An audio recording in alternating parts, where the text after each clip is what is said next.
87, 88, 89, 90, 91, 92, 93, 94, 95, 96, 97, 98, 99, 100. Ah, chest and delts. And now monkey stuff, monkey time.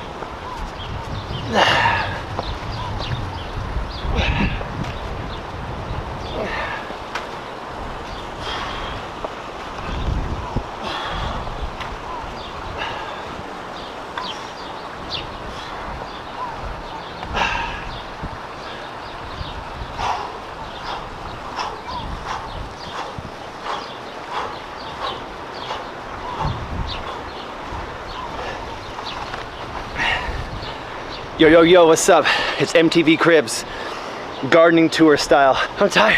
It's Jake Mace with jakemace.com, and I'm here doing a few push-ups, little rope climb, and now it's time to stop all that and give you guys what you've been asking for, which is a springtime, middle of April tour of my edible garden and landscape. Before we get started, smash the thumbs up button, hit the like button and subscribe if you haven't already. Comment down below and say, what's up Jake, you the man, or ask a question and we'll get to this tour. The way that this tour will work today will have two parts. Part one is going to include all the edible trees that are planted in the ground on our property, and part two is going to include all the edible garden that's for the most part in raised beds on our property. So if you want part two, which is going to be the garden part, you can click here and get the garden part. If you're watching this and this is part two and you want part one, the trees part, you can click right here and get the trees part. I'll have it labeled the exact same title, but at the end it will say garden or it will say trees. And if you want to see me make a delicious juice and smoothie that I'm going to drink right in front of you out of my garden today, then click on this button and go to my Vegan Athlete YouTube channel and subscribe. We have over 3,000 subscribers now on the Vegan Athlete channel. It's mostly gardening stuff and vegan food, so head over to the youtube.com/veganathlete YouTube channel and check it out. And I wanted to start you guys in the backyard and show you the different zones of edible garden we have, the over 120 different kinds of edible trees that we have planted in the last 4 years, show you the pond and my living refrigerator over there, which is my main garden. What I'm also going to show you in this video is what is working, what's not working in terms of trees and plants in my garden. I'm also going to try to give you guys the names of the people or nurseries that I purchased the trees or plants from and the soil from.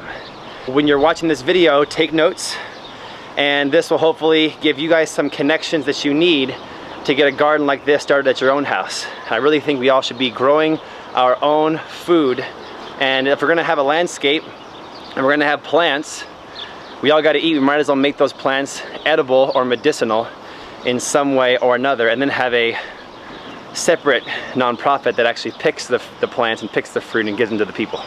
My goal is going to be from this point on to make this a quick tour because my wife Pamela is holding the camera. There's like 3 times more garden than there's ever been before.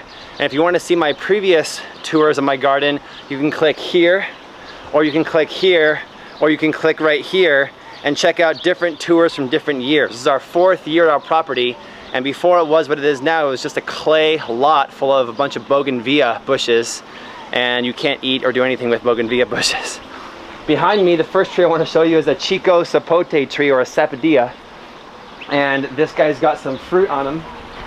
We just planted this tree at my last gardening seminar, and this one's from Seamus O'Leary's Tropical Fruit Trees, and that's one of the Chico sapotes, and that's another one back here.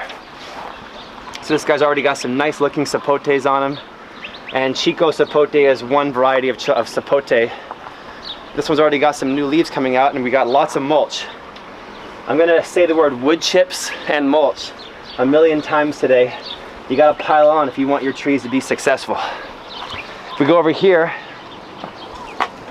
I have some raspberry bushes planted, and these raspberry bushes are starting to set their fruit, and they're in basically diffused light all day. So they're under the shade of this giant mesquite tree above us, You guys can see like a 50-foot tall mesquite, maybe a 40-foot tall mesquite tree. And this guy was already here when we bought the house. So the raspberries get diffused light all day through the mesquite tree. Over here we've got some blackberry bushes, and the blackberries have their fruit. These are thornless varieties of blackberries, and the birds like to do their business on the leaves. And they're starting to put off new pups, new runners, and populate this entire raised bed. So I'm hoping that in the next 2 years we'll have raspberries and blackberries towering over top of this chicken coop. Over here, if you guys have done my tour in the past and you've watched my past tours, I had apple trees and pear trees scattered throughout the property. Well, when they all went dormant this last winter, I stopped all that and I made a little grove full of apple trees like this one. This is a Monterey pear. And sometimes apples or pears are susceptible to the fire blight where the leaves get like a fungus or whatever it is. But this Monterey pear never has. I think it's a really good variety. I got this one from Baker Nursery before they closed, Baker Nursery. It's so sad they closed. You guys can put a sad face for Baker in the comments below. This apple tree is called an Einschmeyer, which is also from Baker Nursery. This guy is just starting to put off his fruit for the year. And honestly, I think it's a Dorset Golden. I forget what variety, I think it's a Dorset Golden. His new leaves are just starting to look really, really nice. And I've noticed that since I transplanted these guys this last fall, it's almost kind of like starting over again with them. They're now kind of all thrown off as to the seasons kind of, and they've been blooming at different times. So some of them already have fruit and some of them are just now putting their leaves off. This guy right here looks really pretty. I think, I want to say this one is an Anna apple, but the blooms are so fragrant, they smell so nice, and they're really pretty. Look at those blooms on there, like on this one. And this one over here has fruit already, and I've been starting to do a foliar feed after I've consulted and gained wisdom from Seamus O'Leary at Seamus O'Leary's. And the foliar feed I think really helps because look at the leaves of this apple. Since I've been foliar feeding, they've really been coming out big and nice feeling, and the apples that we've had that haven't looked too good have started to bloom. So I think that they really enjoy the nutrients through the spray. We spray a bunch of minerals and sea kelp onto the leaves twice a month.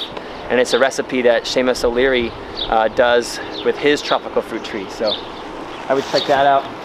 This guy is also doing pretty well. And so it's a bunch of Dorset Golden, Anna, Einschmeyer, and a Sundowner, and different apples like that. And then the pears, we have the Monterey. I'll have to show you the other pear variety when we get to it. Here on the river, we have some tropicals, and these ones all came from Seamus O'Leary's tropical fruit tree. This is a starfruit tree that went dormant when we planted him in the fall because I planted him right before it got really cold. He didn't like it, and now all this growth is new in the last month. So he's looking pretty happy here. This guy's another Chico Sapote or Sapodilla, which has got all kinds of new growth coming out here, and they're a slow-growing tree, but this one is was a smaller one when I planted him, and he's an Ox Sapodilla. This is also from Seamus O'Leary's, and this guy's got lots of new growth, looking very happy, and even a few flower buds starting right here. So this one over here is also from Seamus.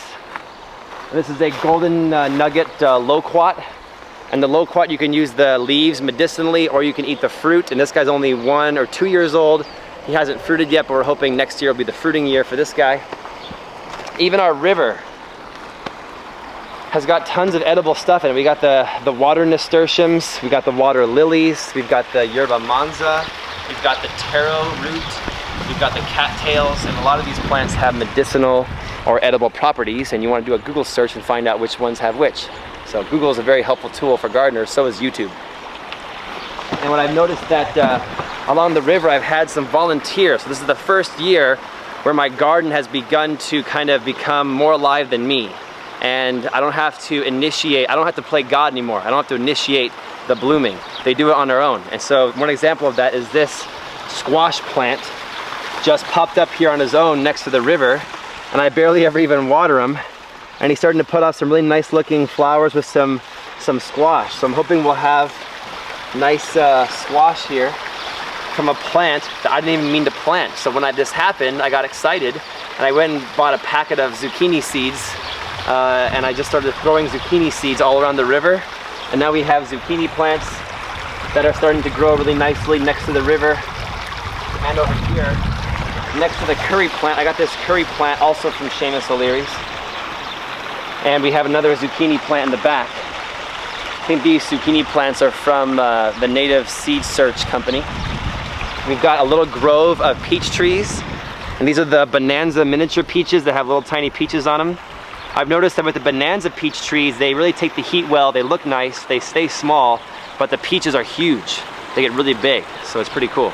So Bonanza peach here, another Bonanza peach right here. And we got 2 more Bonanzas here that I just planted. These were from Barrage Nursery in Phoenix. And so they're a little bit behind, but they're still putting off some peaches and looking like they're starting to grow. I planted some globe mallow, so we're trying to get into this year for the first time, maybe getting away from being 100% edible yard and including a lot of native plants, bushes, trees, and flowers. So if it's not 100% edible, then we plant a native. And some of the natives we planted are like chocolate flowers. Chocolate flowers are native to the Sonoran Desert. And literally the flower, I don't know if it's edible, maybe, it might be. Maybe I'll try one really quick. It tastes fine, I'm not dead yet. And if you smell it, oh, it just smells like a chocolate bar. It's a really delicious chocolate smell.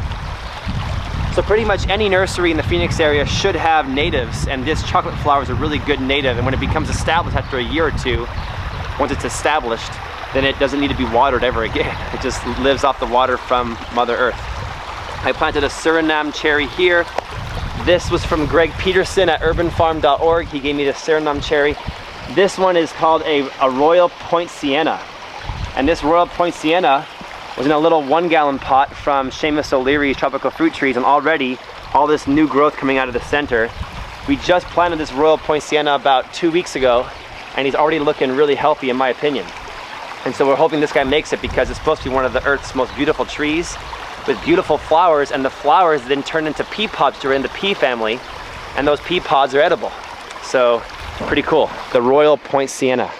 Over here we have the blanket flowers next to a cherry of the Rio Grande, which is kind of just like looking like he's surviving, not thriving, but the blanket flowers look great. I never water these guys. They just kind of exist on their own water. They're another Sonoran Desert native flower, the blanket flower.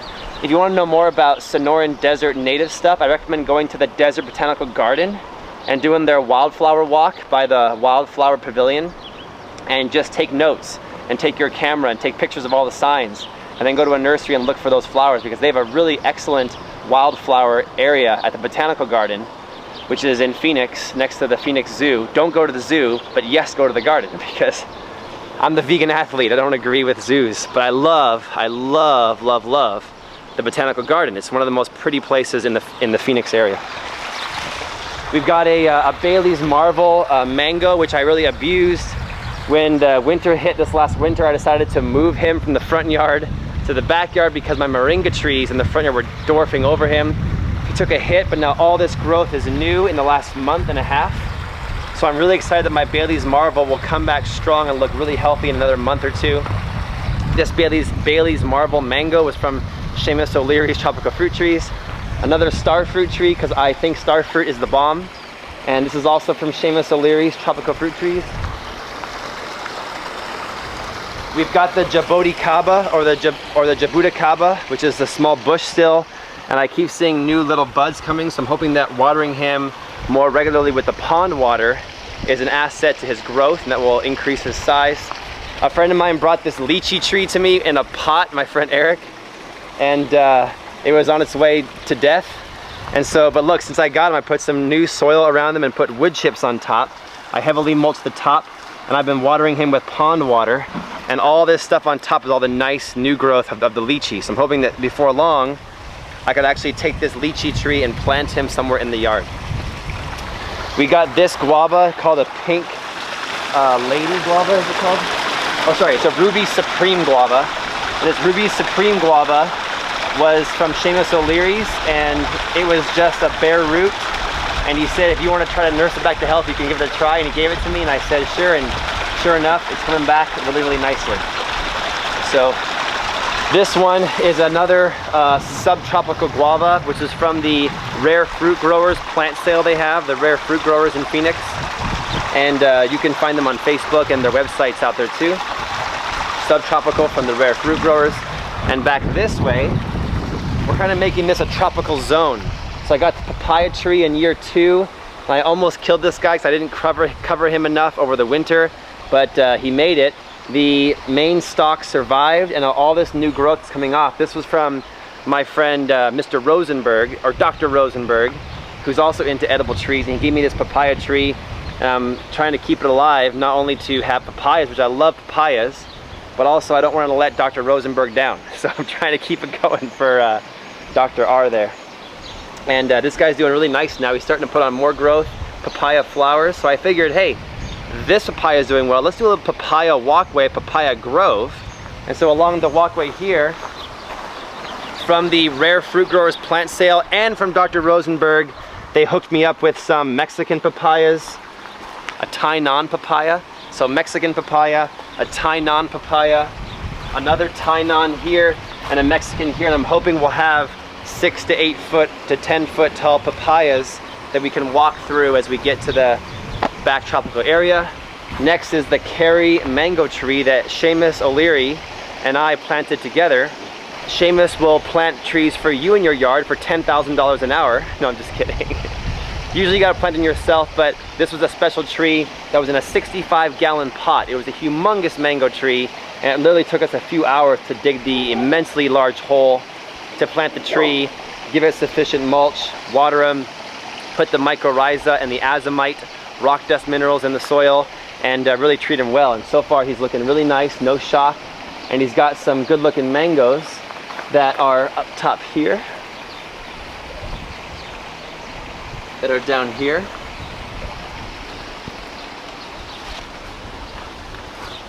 that are here, and even over here we got a cluster of 2 right here, and a third one above them right here. So Kerry mango is apparently a very succulent mango that has virtually no fiber in the mango, and so it's very creamy mango, delicious. This one is a Kiat mango we just planted, and the Kiat mango, different variety of mango, but I thought it would be cool. This guy is also from Seamus O'Leary's Tropical Fruit Trees. I thought it'd be cool if the gate to go to the trashway was in between 2 delicious mangoes. So you have to you walk to the trashway and you go, ah, mango 1, ah, mango 2, and you eat your mangoes and then go to the trashway. So that's kind of my vision. This one was a crazy big 25-gallon starfruit tree, or a carambola, and this one fruited multiple dozens of starfruits last year, and you can see how the pink flowers everywhere are going crazy. So it's already setting as fruit for the next year. And starfruit do really well in the Phoenix area. This one's from Seamus O'Leary's, and so I'd really recommend going over to Seamus O'Leary's on the northwest side of Phoenix and pick up at least a starfruit, maybe a mulberry, because they're trees that with a lot of mulch, a lot of care, and in a good spot will do very well and give you delicious rare fruit like starfruits and mulberries. They're really delicious and healthy fruit. We got the Black Mission fig tree here. This was from a friend of mine who just brought the stick. He was a landscaper. He had broken off somebody else's fig tree and handed me a stick in the ground. I planted the stick and boom, the Mission fig is trying to make it. If we walk this way, we got the Windy Lindy variety of lemon. It's a special mom variety of Windy Lindy lemon tree because this came from my mom's house and her name was Linda, so we named it Windy Lindy. And this guy's got tons of lemons. I don't know why in the Phoenix area anybody would plant more than one kind of lemon tree, unless it was a rare lemon like a sweet lemon or something, because you get one lemon tree and you got hundreds of lemons, so one is all you need. I may even start trying to graft on different kinds of citrus onto this lemon tree and have like an orange branch here, or a pomelo branch there, or a mandarin quat branch there, and see what happens. This is a tiger fig. So the tiger fig is doing really well. Put off about a foot of new growth already this year. He was just a little stick. We got these salt bushes called a quail bush from the Desert Botanical Garden plant sale. They never get watered. They literally went from this size in a 1-gallon pot to this size in a few months. So quail bush, it's also a famine food. You can eat a leaf if you are starving to death, but I'm not starving to death, so I'm not gonna eat it right now because it's kind of salty. We got another pear, and this one is a 2-in-1. It's a Camas pear and a Monterey pear all in one grafted tree. And so he's getting a lot of shade, so he's slow to put out his leaves, but I'm hoping that he'll be a beautiful tree in about a month. Over this way, we have another Cuban white guava, Seamus O'Leary, again from him. And Seamus O'Leary's trees, they have a ton of guava of different varieties. I think they have like over 27 different varieties of mango and dozens of different varieties of guava. So this is called a Cuban white guava, and he's put up a ton of new growth since I got him from Seamus, because we planted them in the good kind of soil with heavy amounts of mulch. So we're really mulching like crazy, and I'm watering these guys that are the rare fruits, fruits or guavas or bushes. I'm watering them with the water from the pond, from the koi pond behind me. Over here, I have a palm tree shade that's giving some afternoon shade to the Aravaipa native Arizona avocado, which you can see is right here. This is the Aravaipa avocado that I got from Seamus O'Leary's. They've got a native Arizona avocado that has a trunk that is big enough that it took over 3 grown men linking their arms, arm in arm, to put their arms around the trunk. The canopy of this avocado is over 50 feet by 50 feet, and it puts off thousands of avocados every season that javelina come from all over Aravaipa Canyon to eat. And the family who owns the avocado on their ranch land thinks this avocado was planted prior to 1900.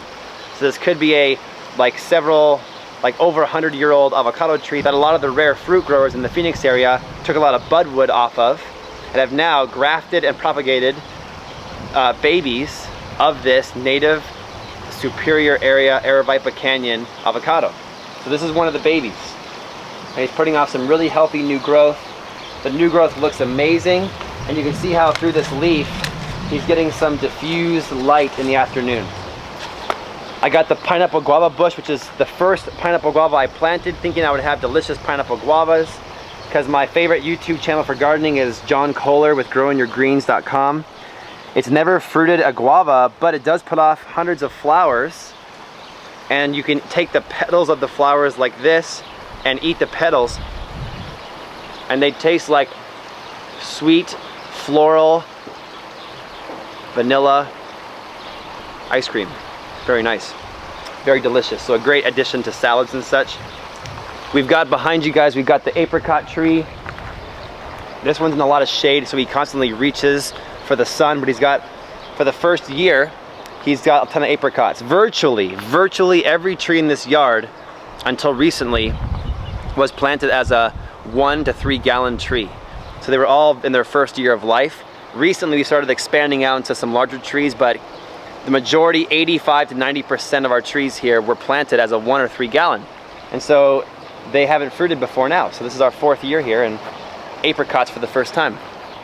We've got this tree called a quince, and this quince tree actually has a quince on it here. When I planted him, he was looking a little bit frazzled and a little bit like he'd had a hard life. And since the spring and summer has hit, every leaf looks fantastic. I've been using the foliar feed that I get from Seamus O'Leary's on the tree, and it's made this tree that was looking like he was on his way out, it's made him looking really nice and some good growth on there. So I'm hoping we'll have a quince canopy over the top.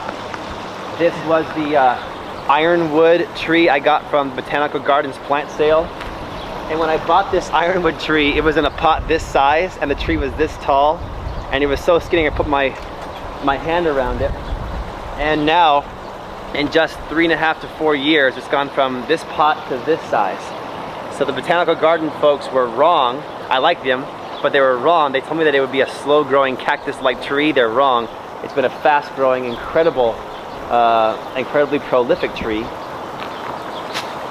If we go over this way, I have 2 of the long an trees. These are the dragon eyes fruit related to the lychee or the liger, and the long an, Long is dragon and An is eye, and he's putting off his fruit.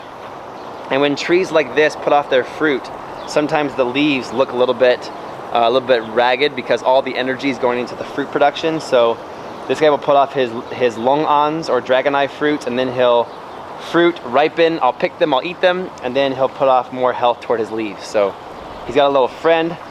So it's the twin towers of long Ans. I have one here and one there, and you can see how the new growth is kind of orange, looks really pretty. And he's putting off new growth. So this one is 1 year behind this one. And I've been foliar feeding these guys, and there's no leaf burn on the new leaves. They look really fantastic. They really love the foliar feed from Seamus O'Leary. The kumquat tree for the first year, this is the Kung Fu kumquat tree. The reason why is because I got this kumquat tree with my old Kung Fu grandmaster in Chinatown, and I brought it back to my home garden, and it hasn't fruited except until last year. But last year the fruits were mushy and disgusting, and this year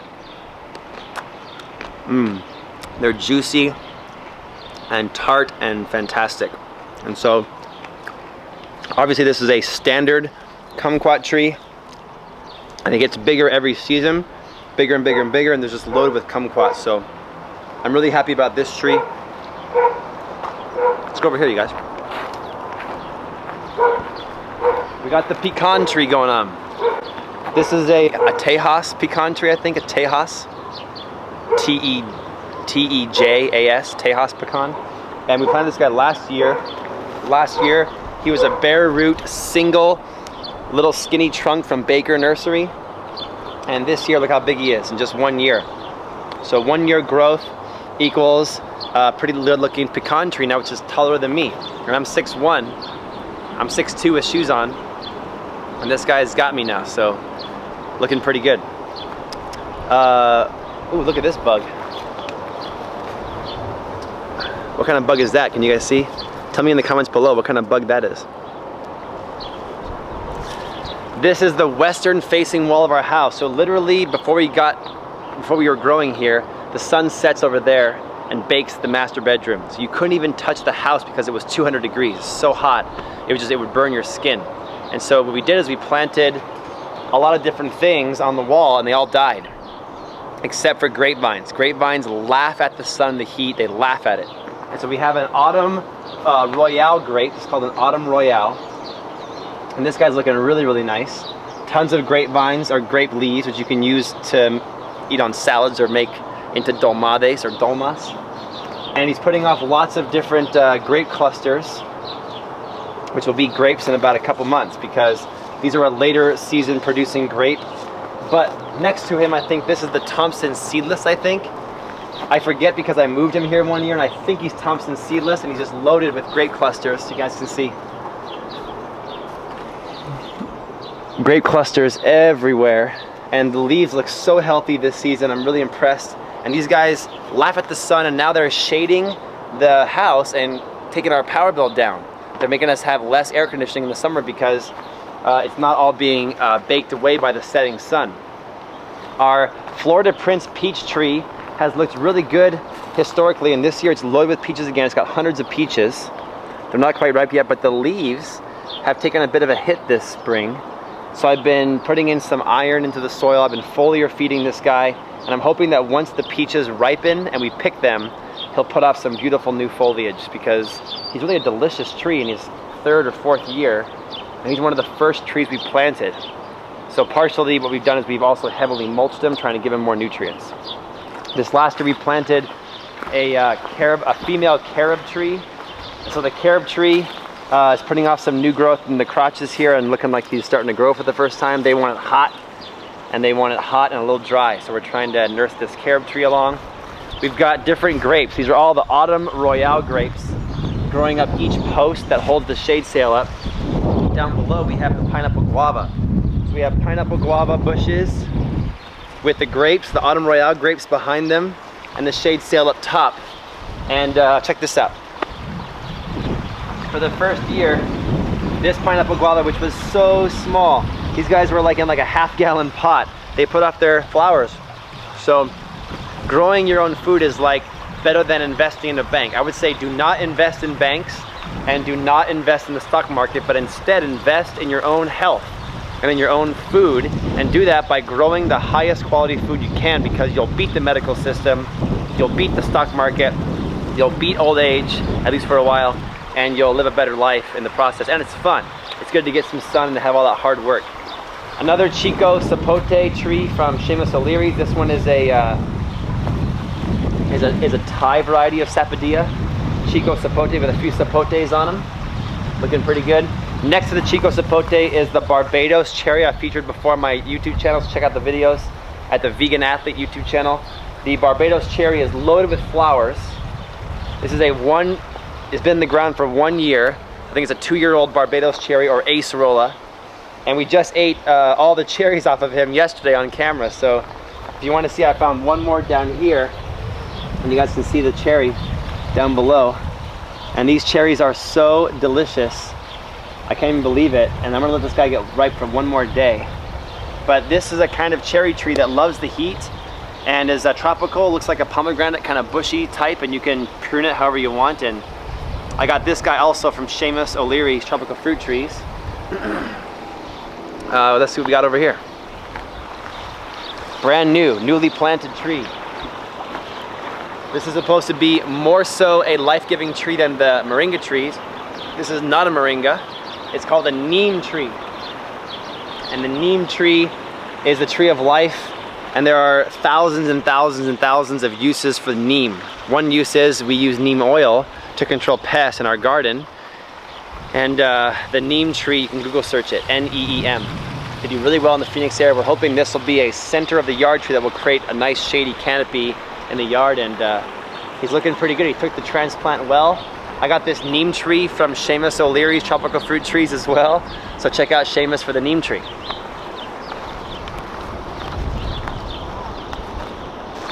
I had these almond trees planted elsewhere before they went dormant.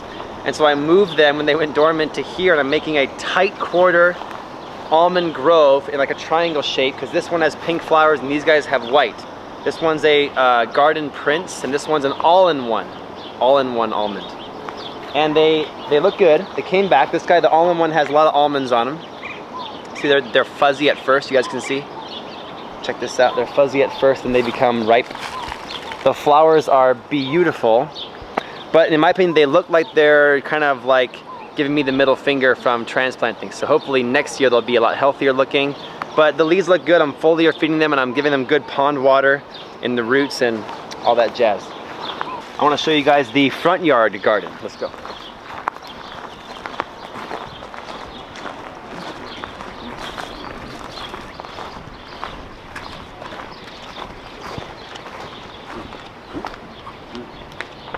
So the cool thing about the backyard we put this little arbor up, and we're growing passion fruit vine over top, which just flowered and had beautiful sea anemone like flowers all over the place. And I've noticed that since those flowers have happened, I tried to hand pollinize a lot of them.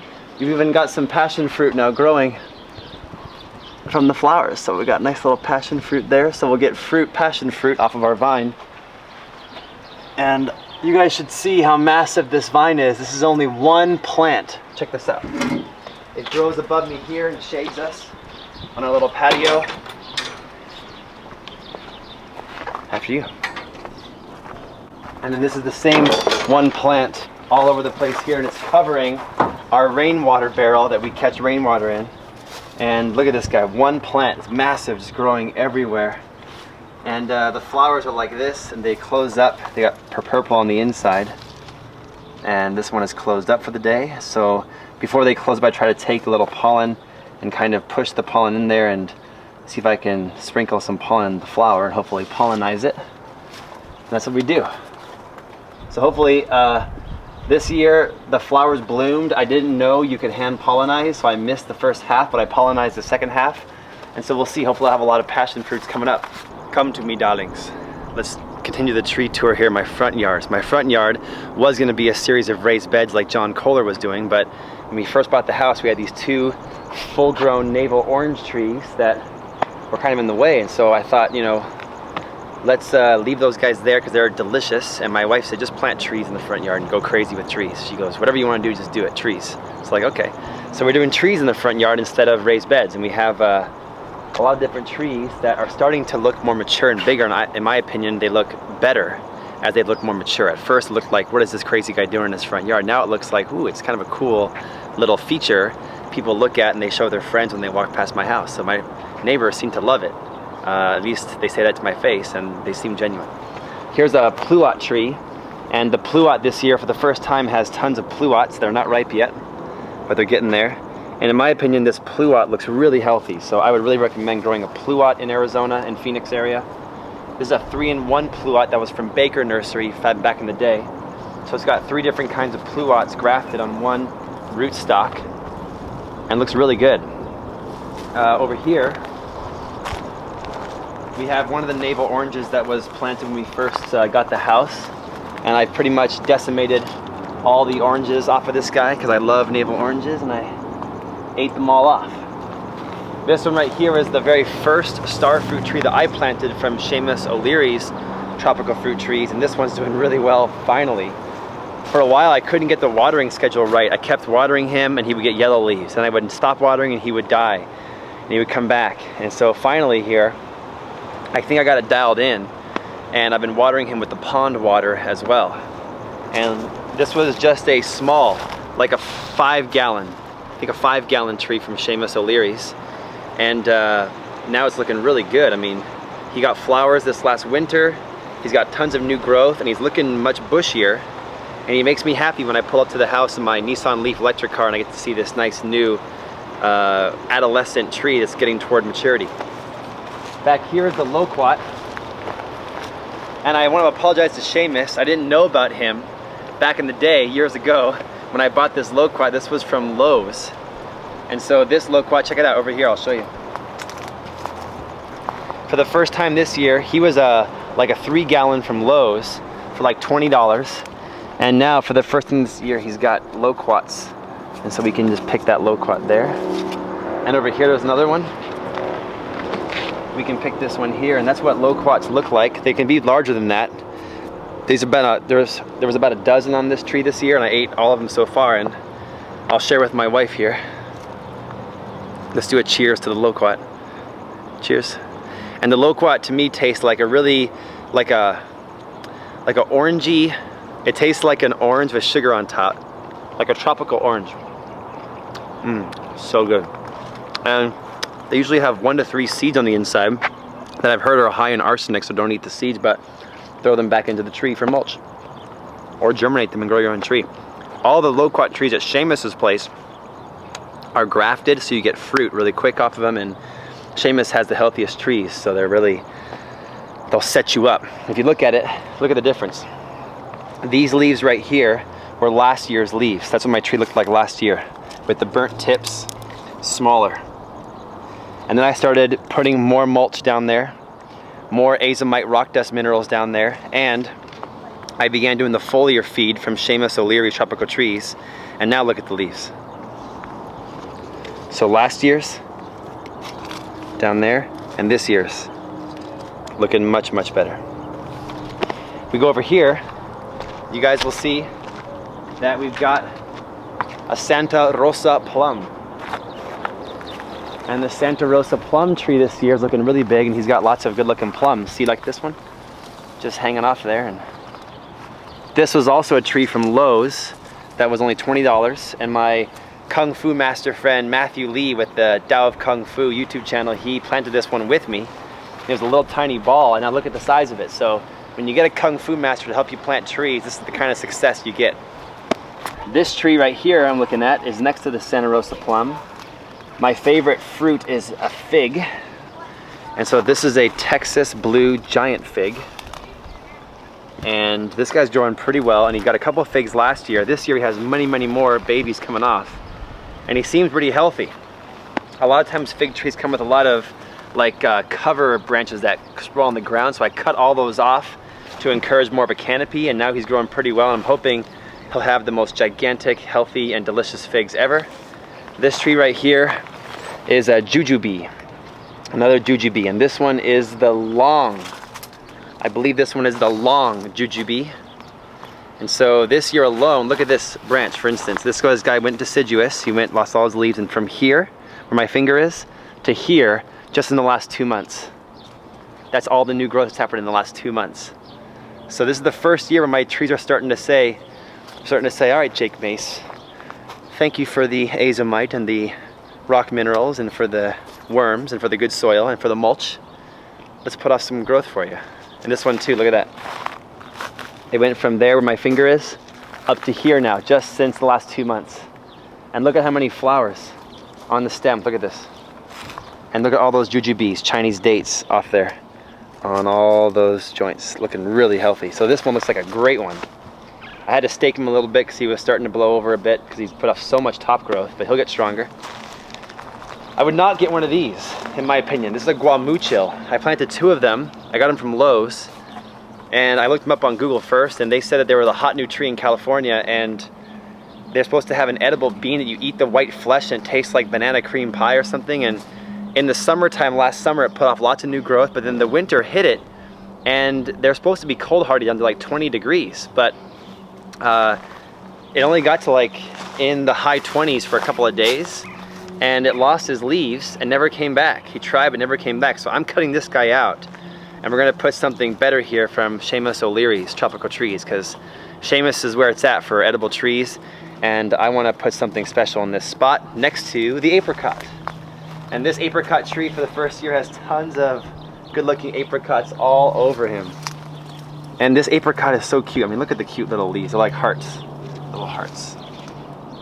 Sorry for my compost gardening hands. Look at these apricots in here clustered up. And this apricot tree I planted with an ASU research team that was doing a thesis paper on my yard for edible landscapes, and we planted this tree together. So either have a Kung Fu master or a ASU research team help you plant your trees. And this is the first ever, the Rare Fruit Growers, and I think it was Doug over at the Rare Fruit Growers helped me learn how to graft a persimmon tree. And I've been knocking off the bottom buds like this, and I've been knocking those bottom buds off and trying to encourage the buds up top to grow, and maybe, just maybe, that might be the grafted branch pushing through. We shall see. So I keep this guy going, and hopefully I'll have a persimmon tree because I love persimmons so much. And the guy in the Phoenix area, the guy who heads up the Rare Fruit Growers club here in town, he has a few persimmons, says they do really nicely. So I really would like to have, I'd like to have 2 persimmon trees, honestly. And the moringas, of course. You guys have heard of this before. I have lots of videos on moringa trees, and they're starting to put out some serious growth. There's different varieties of moringas, and I got this one and this one from Suzanne Velarde, and I got this one and this one from just another gardener named Paul. And look at how this one looks different than the other 2, because it's probably a different variety of moringa. This one grows more vigorously, puts off really crazy amounts of growth. I mean, what do you think? It's out of control, right? Look how big it is already. I just cut this guy back a few months ago, and he's all, look at that, I sawed all of his branches off everywhere. And he's already put off so much more growth, and you can eat all the leaves. Moringa is one of the healthiest foods on the planet. You eat the leaves like this, and they're supposed to have a multivitamin of nutrients in them, and they're supposed to cure cancer and all those kind of things like that. So this guy puts off nice flowers. You can eat the flowers as well, like this. See? Those are the flowers, you can eat those too. And they put off, once they flower, they put off edible bean pods. And the bean pods, you can eat them when they're young like asparagus, tastes like asparagus a little bit. Super nutritious. And in the summer, as it gets hotter, these guys like it more and more. So when it gets warmer, they create a canopy of moringa that allows us to walk through the canopy up to the front door. So eventually we're gonna have a nice little pathway laid here and a nice little pergola with a gate out front, so we can have this be our nice little walkway to our front door. And that is pretty much the front yard except for these guys. Come here.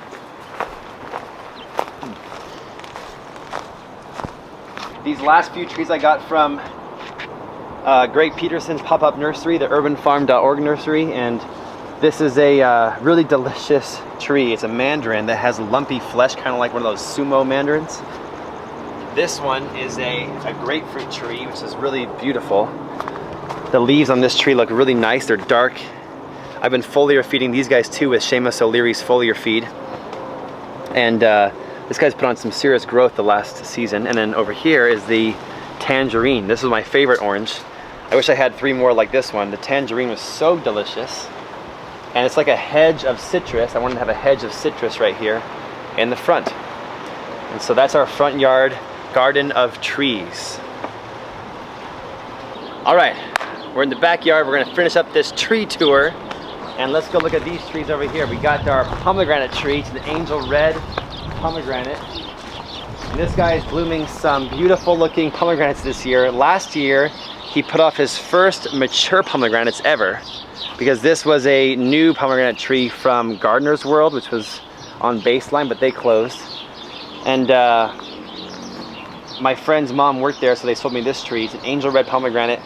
Last year put up his first fruits, and they matured, but they weren't that good. They were the seeds were kind of clear, a little pinkish, didn't get quite red. But this year, in my opinion, the leaves look healthier. There's something about this tree this year. The leaves look healthier.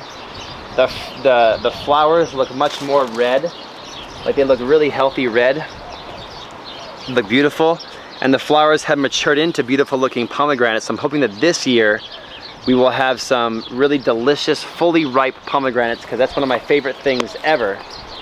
And I would really love to have that this year.